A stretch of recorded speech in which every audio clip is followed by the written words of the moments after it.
Welcome to the Sheila Mack Show, reality at its finest. Here we have real people sharing real stories and solutions to help you reinvent, rebuild, and reboot your life on your terms. I'm your host, Sheila Mack, and here today we have special guest, Cari Rosno. Rosno. Oh, I should have asked. Cari Rosno. And once a strong and blossoming president, CEO of a multi-million-dollar agency, Cari's survival of the Boston Marathon bombing, challenging her to identify her own limiting beliefs and search for her own voice for truth. Wow. Successfully peeling away years of fear and self-imposed destructive identities, this led to a complete life shift. One she doesn't regret for a second. Now, after working with hundreds of individuals, such as pro athletes, entrepreneurs, and social influencers, Cari has perfected a way to destroy institutional thinking and those past traumas. Okay, so welcome to the show, Cari. Oh, wow. Thanks, Sheila. It's so good to see you again. Yes, so good to see you as well. And we are friends on the Be Seen on TV program with Chris and Jen. So hello to everyone out there watching from the Be Seen program. And I would love to hear about your journey through that. That sounds like a horrific thing to go through, that bombing. Wow. It was. And I did not realize it at the time, which is what is quite surprising when you hear the story. You know, we navigate our lives in this beautiful way of avoidance and distraction, where we get up, brush it off, and continue moving forward so that nobody else has to see the pain, or we don't want others' pity. When I went through Boston and came out the other side, I'll get to actually what happened. I say that it's as though I boarded the plane in Boston as a participant. And when I landed and stepped off the plane at home, I became a spectator. Just that quickly of a moment. I negated my own experience. So if I back up just a little bit, I did run the Boston Marathon in 2013. And the day after the marathon, I was walking back down to the scene, the site of the devastation. I had left my bag behind and needed to retrieve it. And as we're walking, it's a beautiful sunny day. We're looking into these beautiful green parks, and there's military personnel and police officers, and just it had shifted so quickly. Just even walking down the street seemed so different from one day to the next. When I was standing at the end of Boylston Street, just kind of observing and taking in kind of what had happened the day before, I had a reporter come up behind me. I was wearing my marathon jacket.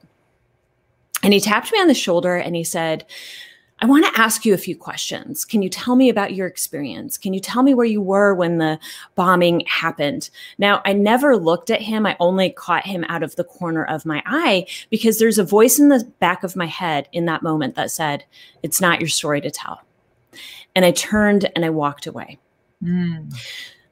So the day before at the marathon, and this is where I like to kind of question people and go, what do you think about that?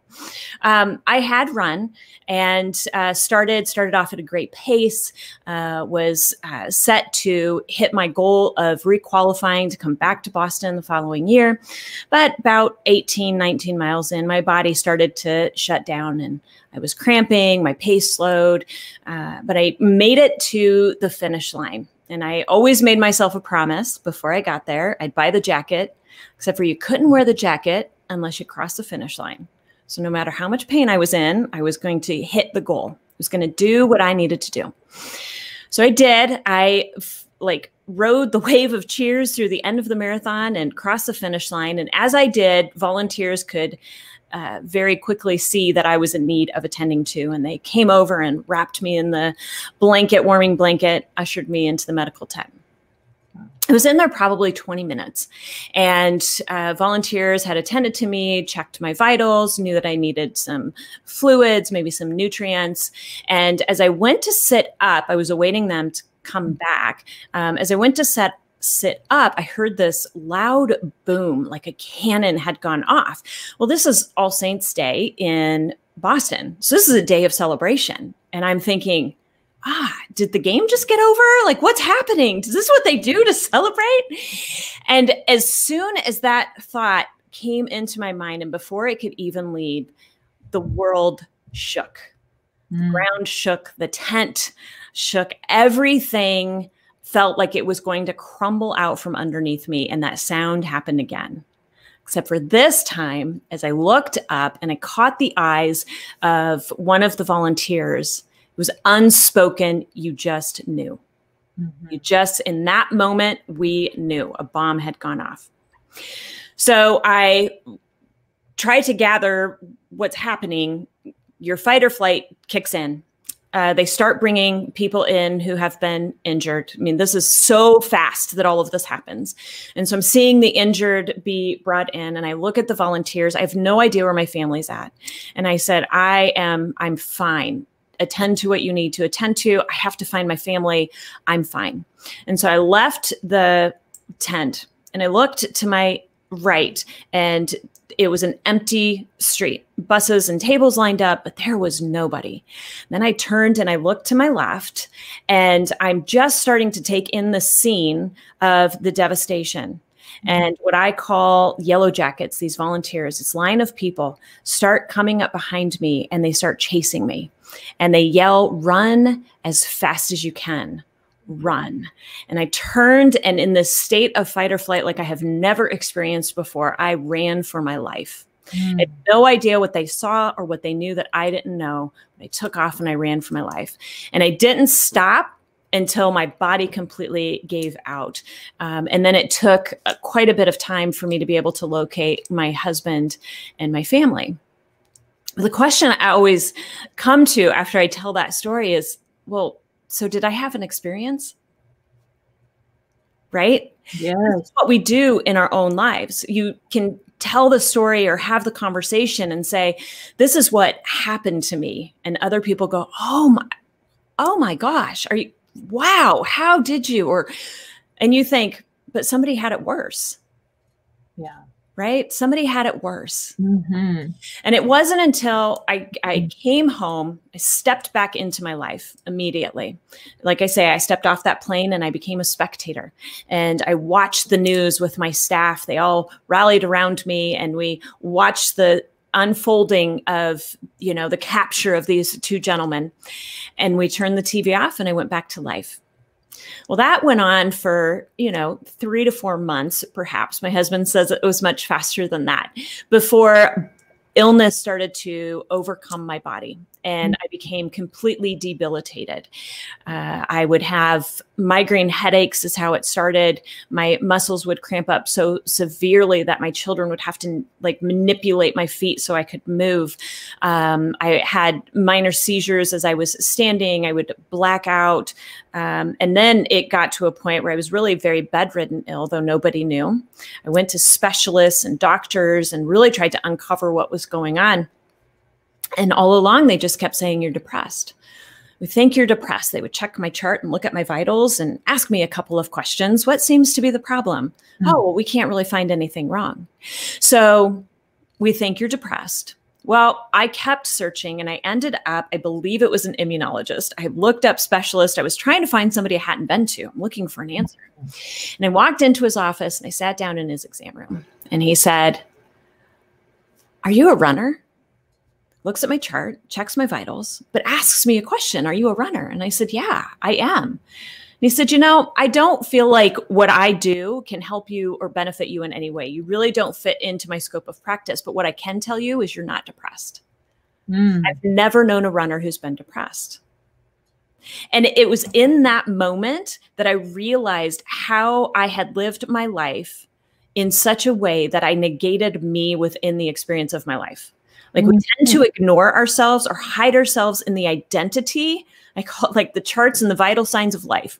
We hide ourselves in those. And then we lose sight of who we are, and we ignore what we go through in life. And when we do that, it comes back. It's going to get you in the end. It will find a way to have a voice. That truth inside of you cannot be hidden forever. And that's what happened to me. And when that doctor said that, it put me on this catapult into a healing journey where I did eventually find out I had chronic Lyme's disease and Hashimoto's, Epstein-Barr, multiple autoimmune conditions, heavy metal toxicities. I mean, the diagnoses just kept piling up. But what it was is this lifetime of neglect of myself, this lifetime of having experiences that were never honored, of living through traumas and getting up and brushing it off and never experiencing the emotions in the moment. And they all decided to come out. That was it. That marathon just brought it all out. I think that was enough. Yes. Wow. And you think about it for men and women, you think about guys, they're working, they're providing, and they can't have emotions because you're not, you know, from a little boy, you're not allowed to have an emotion or cry or have any feeling. So they've got to do that. And that's why probably why we lose men. Men die younger on average. Why is that?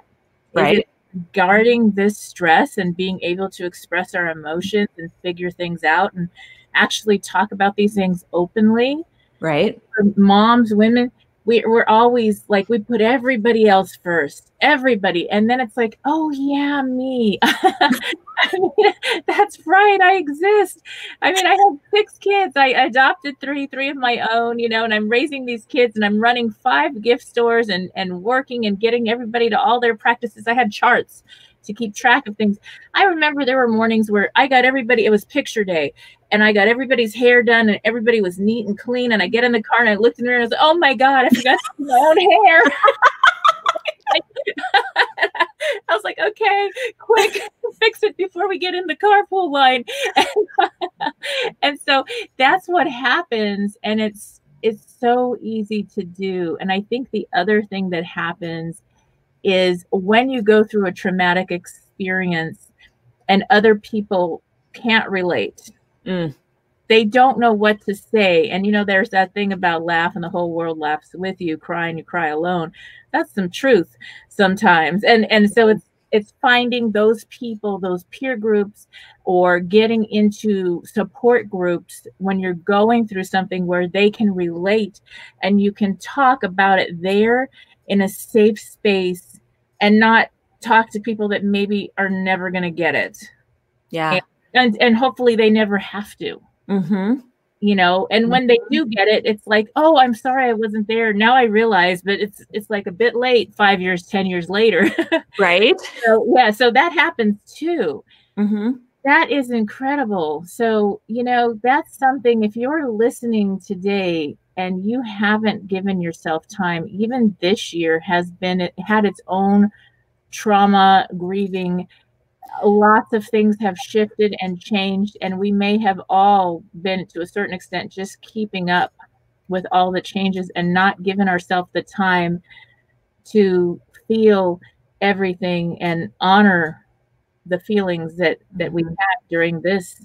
I mean, it's different than what you went through, but in a way it happened, like you said, in an instant. Everything changed globally for us.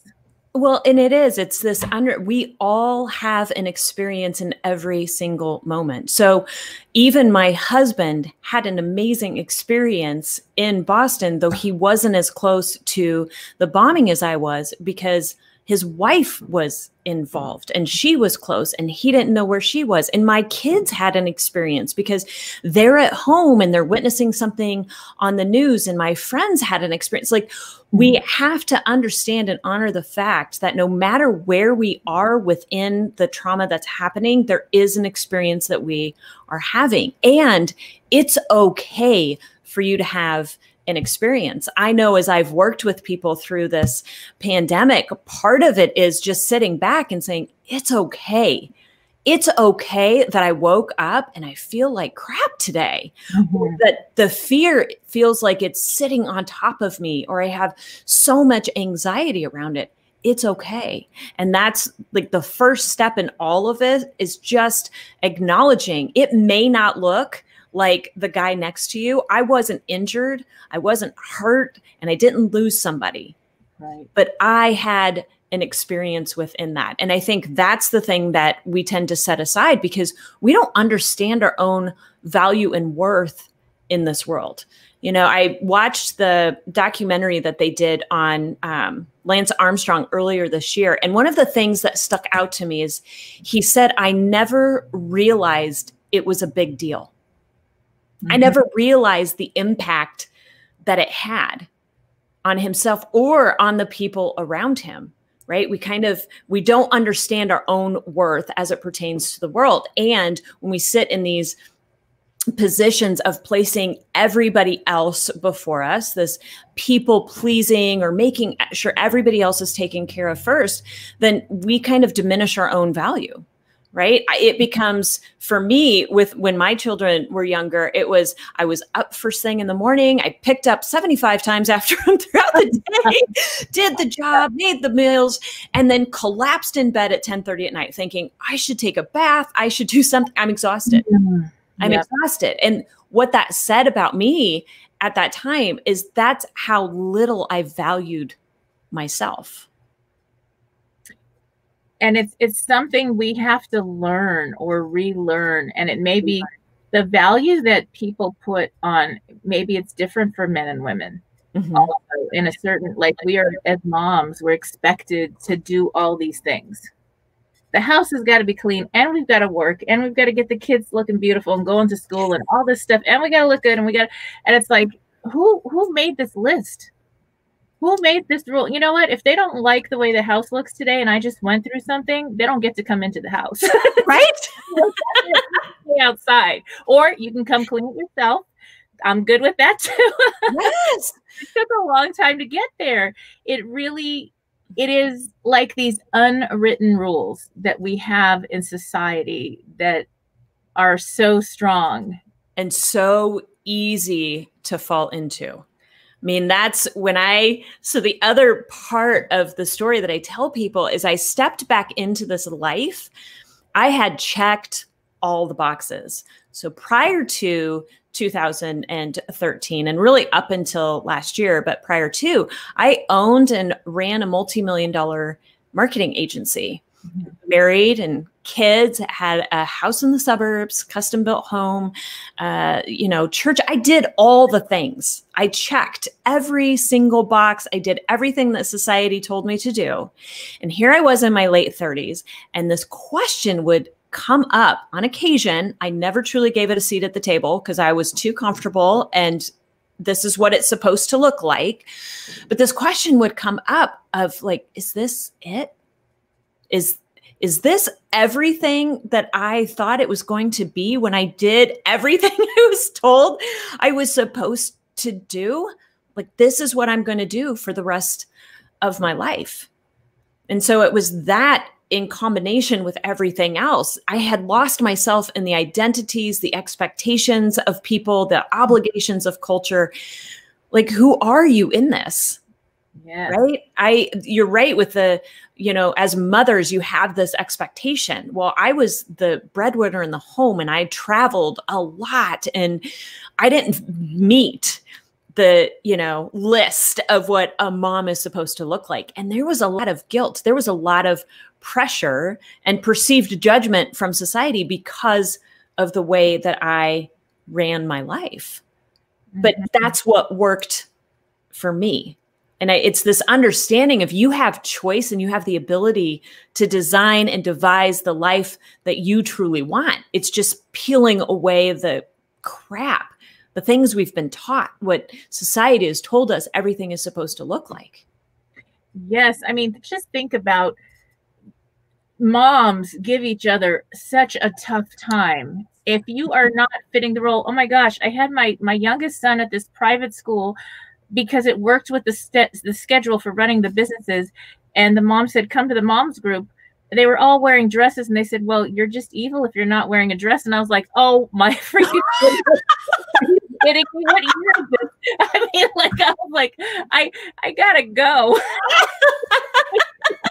I didn't who wrote that rule in there? And I just left, and we left the school because I was like, oh, you know what? That's just too much. But it was so interesting. So people have their little boxes, and if you don't align with how they're living their life, then it's okay. You don't have to have everybody like you, as long as you love you. And then when you're living on truth, when you're living on purpose, and you're doing your best version of you, you're going to attract people that align with your values, and they're going to be attracted to you, and you'll find them. You'll find your tribe and your people. And it's not a judgment. I mean, if they want to wear dresses the rest of their life, that's cool. Yes. I do wear dresses. It was just like the weirdest thing. And so I learned that it doesn't matter. And there's going to be people on this planet that they have an opinion and they're a raving fan. They're not going to like you no matter what you do, because they don't like themselves. It has nothing to do with who you are and who you're doing. So I really find that to be one of the things that shows up a lot, especially it seems like a lot of pressure woman to woman. And I love to have it where we stop that and we become friends and we support each other, especially as parents, supporting each other, raising our kids, going through all these things like this year. It really shows us what matters most. Doesn't it? Yes. Yes. Like everything has shifted and opened itself to us this year in this amazing way, if we choose to see it, or if we have the awareness to be able to see it that way, right? The difficulty in kind of how I describe truth is the perspective that we have in this world based on the beliefs and limitations and backgrounds that we all come from. So it's, understanding if I'm not seeing this as an open gift, or as this pause, or as this ability to step forward, and what's getting in the way of me being able to do that, right? Because we do have this opportunity to really kind of embrace ourselves in these moments and understand the truth of who we are, because the distraction's gone, right? We live our lives in chaos and distraction and mind chatter that keeps us from, the ability to dive in. My son is actually on a digital fast right now. And about 3 hours in, it was like a different child showed up. He was smiling, like his heart was open. Everything felt calmer. And it really brought this realization to me that that's what we do as adults as well, right? We look at our kids, video games and, all the things that your cell phone. And I think, gosh, but what do we do? It may not be digital all the time. It may not be I'm on my computer, but it could be I'm working, or I'm chasing, or I'm running, or I'm doing, that kind of morning until I collapse at night mind business that's going on. And I see him, and in 3 hours, he completely shifted. If we could allow ourselves that kind of space to let it quiet, as the world has told us to do this year, like stop, yes, be quiet for a moment, then what kind of beauty or love or opening to ourselves could we find in that? It's so true. And, for me, my family and I, we really needed this year. I did lose my youngest son. He had Wolff-Parkinson disease, which is a heart condition, since 5th grade. And at 22, it was almost Christmas, went to stay with the grandparents. I'm flying in to visit. We're all going over there. He didn't wake up. Oh. And it was like nothing mattered. Right. And I told every one of my kids, I said, you know what, we can scream, we can cry, we can talk. And the book was going to come out then. I put it on hold. It still became a bestseller when it came out. That's all good. But I took my time, and I did not care about anybody's opinion, good or bad or whatever. And I knew that I needed to honor that time. And we thought we were going to start in March, because we actually had the funeral in January because of the holidays. Sure. And March, we're barely getting back up on our feet, like out of shock. And some of the kids moved home with me, and we did some relocating and this and that, because they just felt they needed that. And so that was fine.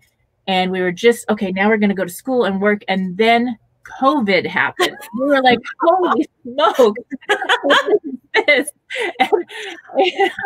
And so we're getting up, and we got pushed back down again. And we said, all right, wait a minute. And so we're in the yard having a barbecue, and my daughter comes out, and she's 24. And she comes out with, Mom, this is the universal pause. If ever there was a year that our family needed it, it was this year. And you know what? I think I wasn't really ready to go back yet. And now she's back at work. But we all needed that extra breathing space. When you think you're done, you might need a little more. Honor that. Yeah. Yes. And the world doesn't stop. Like you said, you paused your book release, and it still did exactly what you wanted it to do. Yes. Right. And probably better because you were in a different energy and mind space. And right. It wasn't like you were pulling yourself in two different directions of like excitement about this, but still allowing that grieving process to happen. And the first chapter in my book goes through the grieving process. Yeah. How to get through that. I mean, it's very on point for our year and all the rock bottoms we've had. And so I thought, well, if I'm going to support people on the other side of this book, I need to, walk my talk and do what I say is in that book, like heal myself. Who am I? And so that was really important to do. So if you're listening and you're going through something this year, or just need to feel your emotions through it, let that be okay. We're going into the holiday season, and the holiday season is a fun, great time. But for people who've lost a loved one this year, who've had a situation with COVID, something happened, they've lost their jobs, things have happened. And so it may not be the happiest holiday. Make it the holiday that you can, but honor the feelings. Yes. Check in with your friends, even your strong friends. Maybe check in with the strong ones twice. That's a good idea. Because sometimes they need it the most. And then if you're feeling sad or having a tough time and you need to get help, one of the things some of my other BSA friends told me about was this 211. So whatever state you're in the United States, if you need even more help, you need to get connected to a food bank, you need rental assistance, you need help getting things together. Maybe you need help, mental health help, or you have somebody that needs a suicide hotline. They will connect you to all these resources. You just Google in 211 and the name of your state, and you will have tons of extra free resources at your hands to help you. I think of the surveyed people, about 50% or less know about it. So that's could change everything for someone that needs help at the moment, or even just keep that in your mind for when you run into a friend or you check on a friend and they need more than you can give. As moms, as women, especially, you want to help everybody. You want to give to everyone. We don't have all the resources to help everyone. But if we have a number that we can say, okay, I'm going to help you with what I can, and here's the resources so you can plug in and get all the help you need. Right. It's going to make a big difference this year. Absolutely. Yes. They don't know I'm their spokesperson yet. But I found out and I was like, that's what we need this year. Right. So good. Yes, so important. So I would love to hear more about how you work with your clients now. You've left your other company and recreated. She's reinvented her whole life. I have. Yeah.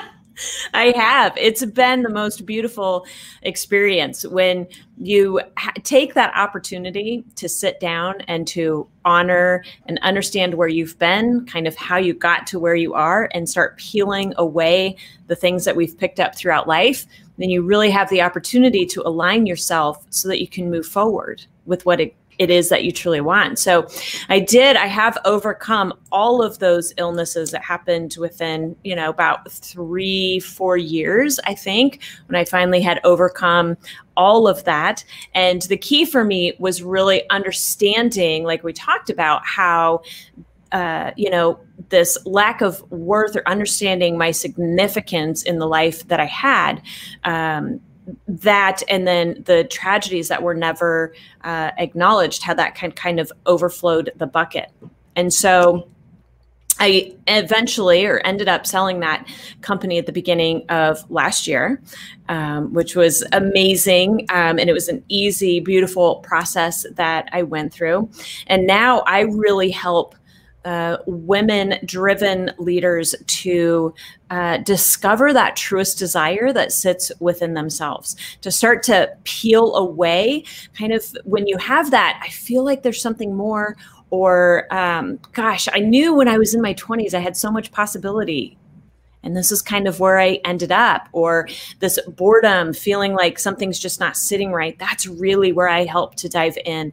And I help them to be able to find their truth, to peel away kind of what life has layered on top of them, and then to achieve those goals. I mean, I have seen people do amazing things in a very short amount of time, double their income, grow businesses, fully come to capacity on things that they had thought was going to take 18 months to do. When we start to find our voice and allow that voice to be heard and align ourselves with our truest desires, life truly can become limitless. And you can step into this world with this love and compassion and ability to see what's happening around you and not have to take it all on and just continue down your path. So that's really what I work with my clients on, my private clients. And then I have, group coaching, and I'm working through this limitless life breakthrough experience to really help people kind of see what that could be for themselves, Mm-hmm. Yeah. Great. That is wonderful. So I would love to hear, was there a transition period or just a knowing that one day you're like, okay, I'm done with this business, I'm going to sell it? Or did you slowly get into the new business and new things you're doing? So I started to get really curious about things. And throughout that healing journey, my intuition would kick in. The doctors weren't helping. I wasn't able to get anywhere that I needed to. But I would pick up on signs, as people would call them. I'd hear a podcast, I'd listen, and the same thing would come up 2 or 3 times. And I'd think, I wonder if I need to be tested for that. So I would find a doctor, I would get tested, and I'd be positive. I'm like, okay, well, let me continue kind of following this journey. I really started listening to my body, and I stopped asking everybody else's permission. I didn't need validation from outside of myself. I honored who I was and how things felt within me. And then when I found myself at a conference in 2016, I was having conversations with people, asking them, I said, I've got stuff that needs moved. I don't need to talk about it. I just have stuff that needs moved. I don't even know what I was saying at that time. I couldn't tell you. Words were just coming out. I got some referrals, nothing that I could find here. And I was like, okay. So I ended up in a conversation with a woman. She says, what's going on with you? And I said, these are the elements, and this is I'm like getting this far, and then I get stuck. Right. Mm-hmm. So it's kind of, even you set goals, you get so far and you get stuck. Like, I can't figure out what's getting in the way. And I joke, I say, well, then she goes, so tell me about your childhood, which is not exactly how it went. But I was like, what does my childhood have anything to do with me trying to overcome a debilitating insomnia, having seizures, and chronic Lyme disease? I don't understand. But as we started to navigate through, and those started to go away and my insomnia left overnight, I thought, oh, there might be something to the mind-body connection here that I didn't realize before. So I just continued to follow a curiosity. And I had known I was, that question of, is this it, had come up prior to. I actually went to college for exercise and sports physiology. Funny how the dots connect forward. And as I continued to navigate, things just started to open up. I think this is the avenue I need to go. I think this is the class I need to take. I think this is the teaching I need to understand. And I'm healing myself all along the way. And then I start working with other people, and they start shifting and changing. And it just became like I stepped out of what life had defined for me into what I had wanted to define for myself. I had just kind of quieted for about 15 years. Mm-hmm. So it was a process. It wasn't this, I'm going to step out of this and go directly into this. But once I knew, and once everything started to align, when I say that business sold quickly, I mean 45 days from beginning to end. And I was in Mexico for 30 of them, and I never lost a night's sleep. It was simple because that's how life is meant to be and can happen when you do your work, when you clear up the stuff from the past and you align yourself with your truest desires, then it just is easy. Exactly. I love that. And, you know, that's so important. This time, you may be, if you're listening in, you may have gone through a rock bottom this year or a tough situation. And there is another side to that. As you go through the healing process, a lot of times you will find that you end up on purpose and living the life you always wanted to live, because you get to write that story now. You're completely in charge of how you're going to live your life from this day going forth. And you're setting a beautiful foundation. Yeah, it is. If you had asked me or told me, given me the opportunity 10 years ago and said, hey, so 10 years from now, you're going to be working on your second multi-million-dollar company. You're not going to own this one. You're going to be stepping out on your own. I would have said, no, thank you. Like, first of all, you're crazy. And there's no way I'm signing up for it. But I wouldn't give it back for anything in the world. Right? It's just stepping outside of that comfort. And it could be comfort in the sadness or comfort in the discomfort, right? Sometimes we just kind of we're so uncomfortable for such a long period of time that becomes comfortable. But if you step outside of that and you allow change, you allow curiosity, you follow maybe that, even if it's the tiniest little voice that you have inside of you that says, maybe there's a little something different, the beauty that you can have on the other side of that. And it may not be years away. It could be 3 weeks away. We don't know. And you don't know until you take that step into it. Yes. And I think that there's something about, like, for me, every time I'm doing something on purpose, it's like I'm guided to do it. Everything shows up. I can say yes. And everything shows up that I need on the other side of yes. Yes. I have to be willing to do the work. And when it's something that's heart-based, when it's something of a love passion project where you're helping other people, then you're on purpose. And really, I think there's this fear of, what if it doesn't work out? Yeah. And it's, so what if it does? That is actually the fear. That truly, and I know Marianne Williamson has this amazing quote that your greatest fear is not that of being small. It is that of being powerful beyond measure. And that, every time I work with my clients, when we really get down to it, that's what it is. So the question then is, what are you afraid you're going to have to leave behind? Yes. Right?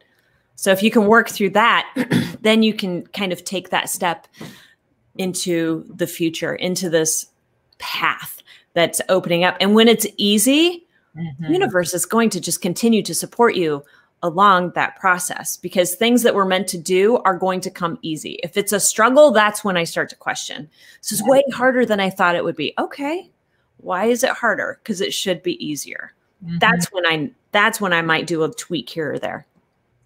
That's it. And I think that's something I study with Donnie Epstein. He's an energy worker for Tony Robbins, and gone to many of his events. And he says, you know, when it is difficult, or you keep having difficult things show up, it's because you need to, it's like almost the universe is like, hey, I'm going to keep giving you these signs, whether it's physical or things happening, until you realize that people are waiting for you to go do your truth. Yes. People are waiting for you to show up. In fact, even the right relationships, everything shows up when you're being you.